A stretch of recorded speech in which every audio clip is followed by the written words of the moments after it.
sit down and pen another verse. It's how I seem to calm myself down, eternally conversing. There must be millions of us out there who struggle with their words. But when I'm stuck inside my headspace, I'm in a lonely universe. But music is my therapy. Hello again, my friends, and you are my friends, and welcome to your Monday night evening edition of the F1 show. This is, of course, your Monday pit stop as we discuss all the latest news, views, events of the Formula One world, and what a race it was this weekend. It truly was something special. I'm not going to play the intro for you, Steve, because it's such a wonderful race. I want to bring you straight in, get straight on with it. I might blame Niels just because I do like a good bit of rap music, but of course, I'm going to have to duck out for the show because of personal reasons, one of which you can probably hear. But very quickly, out of 10, give us your rating for this race and your best moment, and then I'll bring Neil in. Rating for me, it's got to be 7 out of 10. No, I'll go 8. I've got 8 out of 10. Best moment for me, double points for Williams.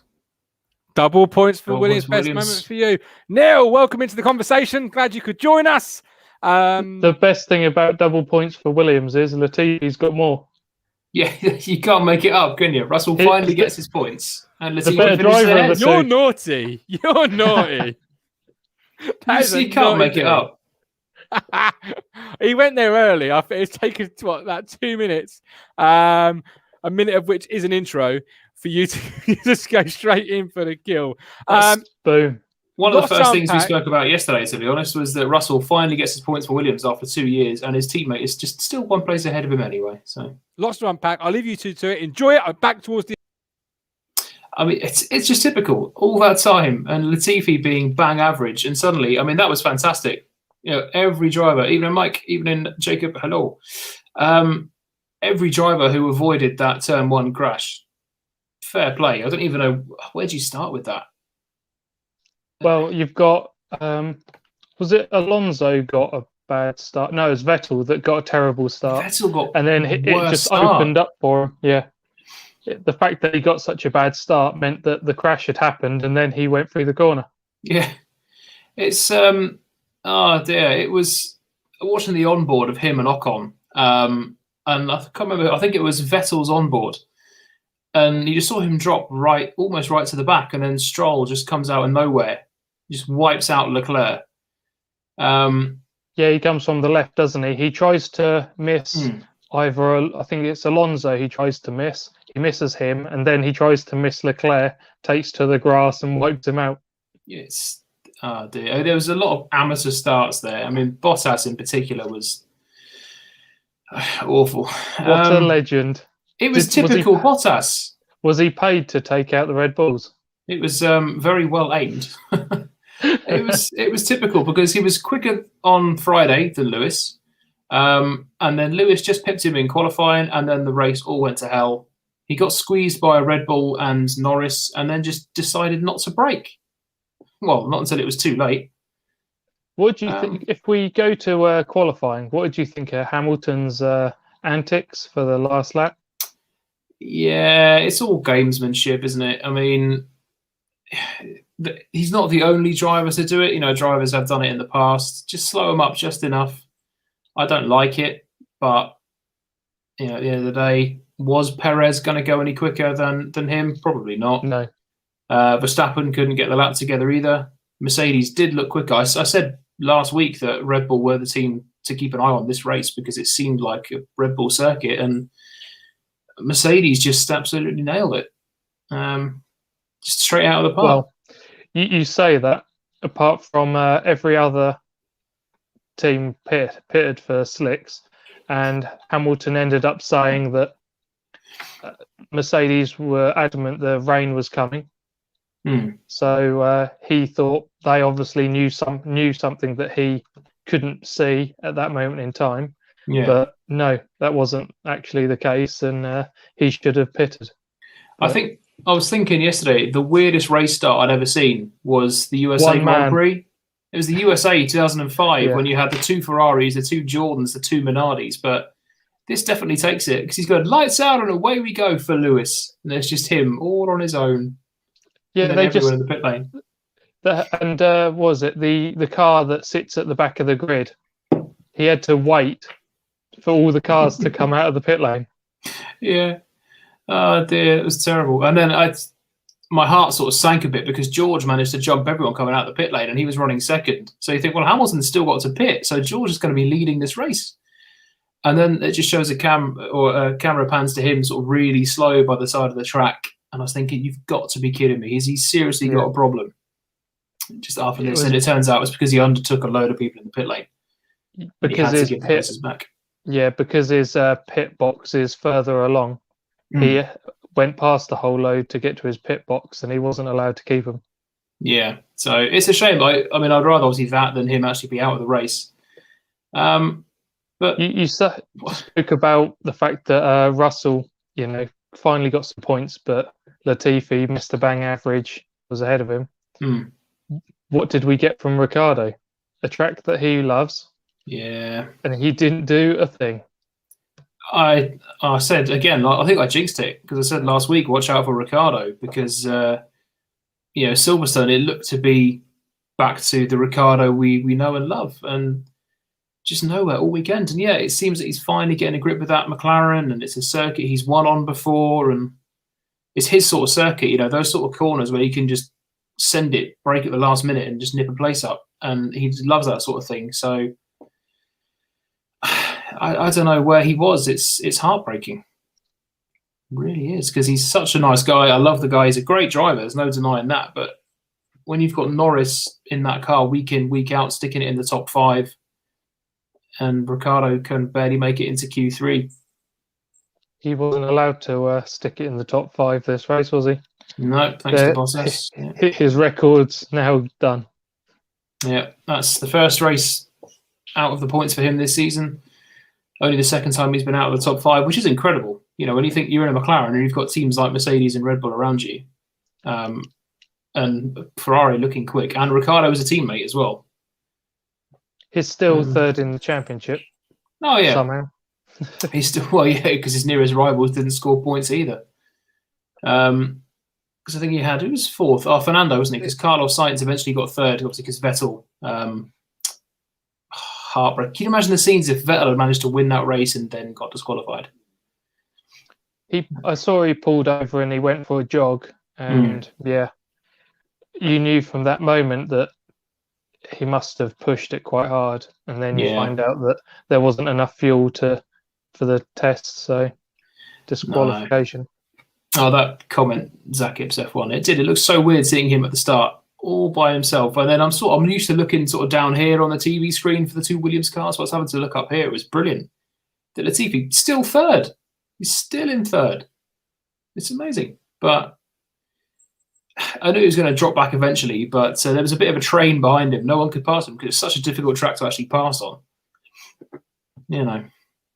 Do you believe Lando should have been able to get out, or do you reckon there was just far too much damage?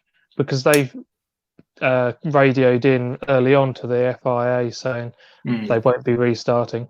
Yeah, that was a shame. I saw a camera view of it when they pushed him back into the garage. The rear left section of the floor was just destroyed. So they probably had to do what they did with Verstappen and just carve like parts of it out, and that would have just ruined the car anyway, and they've had no car really. So, and he would have had a penalty because of who was it? Was it Giovinazzi? There was someone he was put out in front of, so he would have got a penalty for unsafe release. Talking about Giovinazzi, we've not even touched on that yet. Alpha had an awful weekend pit stop wise because they got unsafe releases. They released Giovinazzi. Was it Raikkonen? Released Raikkonen right into the path of Mazepin. In which damaged him. Which just terminally damaged Mazepin's car. I felt so sorry for Mazepin there because as much as we've sort of taken the mick out of him this season, that was just unfortunate because that was just silly, an oversight from Alpha, and there was nothing he could do. So that was unfortunate. I think Alpha sort of dropped the ball a little bit there, and they're now 9th. So Williams are actually ahead of them. If all of them bottom teams don't score any points, then Williams have that they've given themselves a good chance. Yeah, and there's still 12 races to go, but it's not. I mean, Haas aren't really going to be able to fight for points unless something like something that happened yesterday happens again. Alpha more likely, but they're not looking too good right now. They don't seem to have the quali pace, and they've not really got the race pace to make up for it. So Williams, especially now they're on 10 points as well because of Vettel's disqualification, they've given themselves a good chance here. I mean, they're not going to catch 7th place. That's pretty clear. Unless we have more Hungarian Grand Prix. I don't even know anymore. I think it is AlphaTauri. Yeah, it is, because then Alpine have moved up, haven't they? Or is it Aston? I think it might be Aston, actually. Yeah, I think it's Aston and then many, have they? AlphaTauri. No, I mean, Vettel's been doing a majority of their scoring, and he would have got them some great points yesterday. Stroll has been bang average again, and he just strolled straight into Bottas, into Leclerc. That was I didn't really know where to watch, because turn 1, I saw what was happening with Bottas and Norris. Then 2 Red Bulls went spearing off, and then there's a Ferrari and a McLaren's facing the wrong way. And then you look up and you've got a Haas in the points and an Alpine in second. It was eventful. It was good to watch, but as far as being a McLaren fan goes, it was an awful race for them. I think this is the first race since we've been doing this show, actually, in over a year, where I've finished a race weekend happier than you. Well, do you think that for our whatchamacallit that we're doing, Perez was out, Norris was out, pretty much anyone that was going to score me any points. The only benefit, I think I've got Sainz, so he done okay. Well, I was saying to Martin before the show that I lost 3 out of my 5 fantasy drivers at turn 1 because Leclerc, Perez, Norris. Oh yeah, my Russell team, got me some good points. Red Bull, yeah. Russell got me some good points, and I think Gasly got me something as well. But apart from that, Bottas well and truly shafted me. Yeah, same. So I take back what I said about I want to see him in the Williams next year. I don't now. Get Hulkenberg. But that comment from Jacob, see Russell in a Mercedes. There's actually, I don't know if you've seen the news, it broke probably within the hour that George is going to be testing this week for Mercedes in Hungary, the 2022 tyre test. So whether there's anything in that or not, I don't know. But that's sure to ignite some rumours. To get some information out of him. So pretty much saying, we know you can't say anything about the contract agreed to sign for or drive for Mercedes next season. And he almost commented as if he was going to let something slip, but then he was like, I got you. And he ended up having to be really cagey.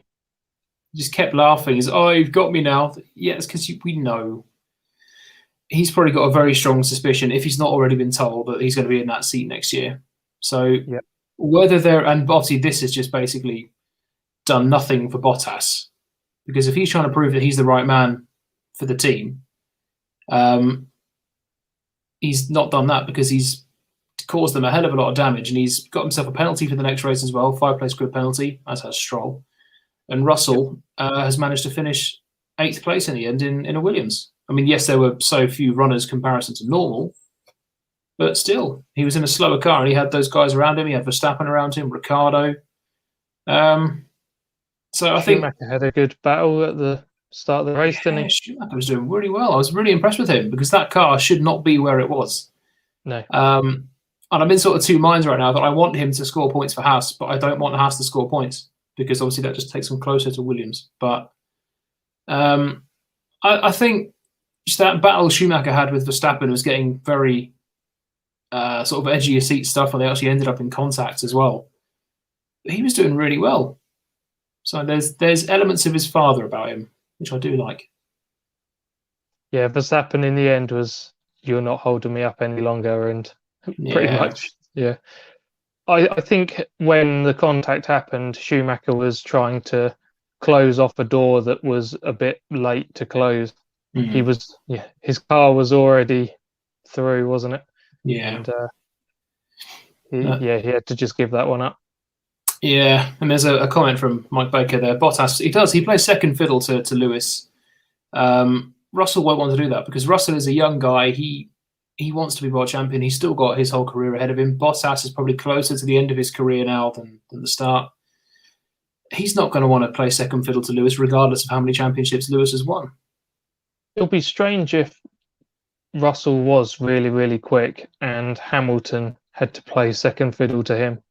That'd be amazing. Can you imagine that? Because Mercedes think, okay, now Lewis is towards the end of his career and George is now the future. So just move over for George, would you, Lewis? Can you imagine that? That'd be amazing. But I can't see it. But would never happen. You never know. Stranger things have happened. I think George in that Mercedes next year alongside Lewis, Mercedes would be almost unstoppable unless Red Bull can do something really special. But it remains to be seen. But Bottas has done himself no favours. And people were saying, obviously, he did it on purpose. He obviously didn't, but he's done himself no favours. I mean, it's fortuitous that he happened to take out two of Mercedes' biggest rivals. But he's done himself no favours now. Because I'm glad I came back just in time for this segment. The bemoaning Bottas segment. It's a good segment. It was pathetic. It was typical Bottas weekend. You know, nowhere in the race because he wasn't even in the race. Quick on a Friday, and that was about it. I think it'll be an interesting summer for him because obviously now we've got the summer break. It's going to be an interesting summer for him and With Russell. the speculation picking up a bit more now, do you think? I think so. And this is going to basically, if Mercedes' heads weren't already turned, they certainly will be now because that performance from Russell, that mistake from Bottas, and Bottas was really nowhere in Silverstone either, and George was. Especially for the earlier part of the weekend, he was right up there, you know. Dropped off a bit in the race. But you mentioned there, Steve, about people thinking Bottas crashed deliberately, and you say you don't think so. Just for those maybe that aren't quite seasoned in the sport, but like myself, why would people think that someone would crash deliberately, and then why don't you think that's the case? I don't think the people who are saying it. I'd like to think they're not taking it seriously and they're not being serious. I mean, people have caused crashes in Formula One on purpose. Thinking back to Piquet Jr. in 2008, when Schumacher ran into the side of Villeneuve in '97, trying to take him out so Schumacher could win the championship. But this is a hell of an impact. You know, I mean, obviously he didn't. It wasn't on purpose. You know, he hit a McLaren first of all, so he'd have to aim that McLaren perfectly well to punt it into a Red Bull and hope he can take out the other one. So no, anyone who says it's been done on purpose, I'd like to think is just joking around. That said, Neil, he did take out Lando and then turned into, which in turn took out Verstappen, and then he turned and took out Perez. So two Red Bulls taken out in one shot. Bit like bowling.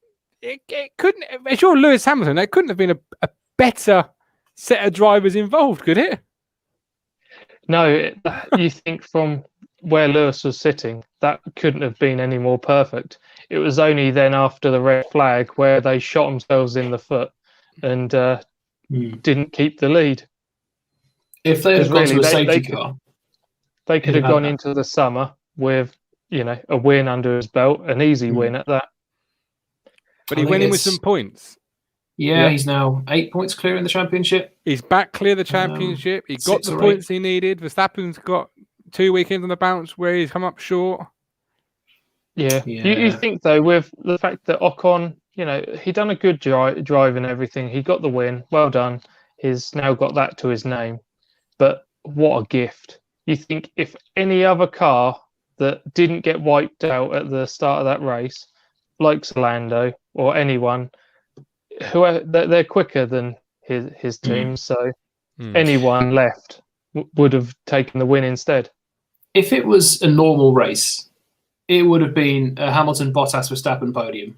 I think that's pretty much guaranteed. Maybe Hamilton, Verstappen, Bottas, because Bottas in a race is, and Williams would not have got points. Alpine wouldn't have got the win, you know, may not have got decent points. So it's those little things like that which do help. I mean, that could have saved Williams' season, really. Ocon I mean, to be fair to Ocon, he was gifted the win essentially, but he did a hell of a job defending from Seb. You know, you've got a 4-time world champion in an Aston Martin behind you. You've got to do well to soak up all that pressure. I'm distracted by the dog again. Sorry, yeah, me too. Martin's Ocon and his having pressure from Vettel. I'm having big pressure. Soak it up. And now He he's did not so well. control on the floor, so I couldn't turn us off if we need to. No, it was perfect, and I think sorry, carry on. No, carry on. I was going to say that was. I mean, the win was also helped by his teammate being Fernando Alonso, who was just absolutely amazing. This is like vintage Fernando Alonso, which we haven't seen for such a long time, because he's been in cars recently, obviously in those McLarens, where he's not really been able to defend too much. And I'm not saying the Alpine is a terrific car. I mean, it's a race winner now, but that's quite fortuitous. But this is just vintage Fernando. I mean, he had the world champion behind him in a much quicker car. Yes, Hungary is difficult to overtake on, but he was just making it so much harder for Lewis than any other driver would have done, and that was just amazing. Did you see the reverse? From taking the win? Yeah, absolutely. Did you see the reverse? A little bit of the reverse grid in play throughout this race, following that crash. You know, because you had to have drivers start further back, come from further behind than they perhaps would have done necessarily. Did you see what maybe that would look like if they were to bring the reverse grid in? You did. Yet again, the likes of Hungary, the same as having Silverstone for the sprint race. It's not one of the best tracks to choose for that sort of thing. But really, it proved that if all the quick drivers are at the back, if any one person holds them up, they're not getting the win any longer. So based on that, has your opinion changed at all on reverse grids? Do you think actually strategically you could have teams going into cahoots with each other or what have you to... Well, the main thing, because Mercedes were having, or Hamilton was having some brake temperature issues, but that's purely because they never expect to be following anyone. So they shot themselves in the foot with that because they then had to follow people. It's been the story of the past few seasons, isn't it, really? That when the Mercedes is behind a car in turbulent air, it struggles because they've grown so used to being the car that everyone is following. That car... I mean, it looks better, obviously, yesterday, but especially after what happened to them in pre-season as well, they've recovered quite nicely. But that car just doesn't seem as comfortable following as the Red Bull, as a McLaren. Just seems a bit more nervy. Mike Baker. Fernando done an incredible job keeping LH behind him for as long as he did. Had that not happened, Lewis Hamilton would have taken first. That's one thing I mentioned, because he was closing over 2 seconds a lap onto Alonso, and then Alonso held him up for, was it 5-6 laps? Yeah, and was a while, yeah. And as soon as Hamilton eventually got past him, he soon shot onto the back of the others. So you think if Alonso hadn't have done what he did, then it was pretty much Hamilton to take. You may have mentioned this already, and if you have, I do apologise. But the race wasn't the only thing that was sort of jam-packed with news, was it? Because a bit after the race, we had more breaking news coming from this. And I was watching this. I was doing a show yesterday, 1:30, the normal Talking Town show. And the comments were like, oh, Martin, you got to watch this race. You got to watch this race. And I always watch the races afterwards. So I was really excited about this race. And it didn't stop because we had a disqualification for our second place. I don't know if you spoke about that already, but what happened there? We did. I've got another thing to add. Brilliant. Go for it. If Aston Martin hadn't have messed up the pit stop and Vettel had have got ahead, because he looked like he was quicker, he just couldn't follow the Alpine. So if he had have got the pit stop he deserved, got ahead, he wouldn't have had to have pushed as hard. So technically, in theory, you believe that he would have kept the points and kept the win. So a few people say, why is it the driver that's being penalised, not the team, etc.? Can you shed because some... Excuse me. Hello. because he's got the controls. He knows how much fuel is in the tank, or at the very least, the team would tell him that he's getting low, that you need to change your mixture and that sort of thing. But yeah, basically, he's the one driving. If he needs to take it easier because they've underfueled the car for less of a weight penalty, then he already knows that, and it's on him. Fair enough. Did you, as a fan, do you like? Is it just a part of the sport, Steve? Do you like seeing it? Do you think when it gets to that point, you should be? How do you view it as a fan? It's disappointing. It's part of the sport, unfortunately. Seb knew, Aston knew. They were taking a risk with it. It is part of the sport. I think it's the thing. I think it's always going to be there.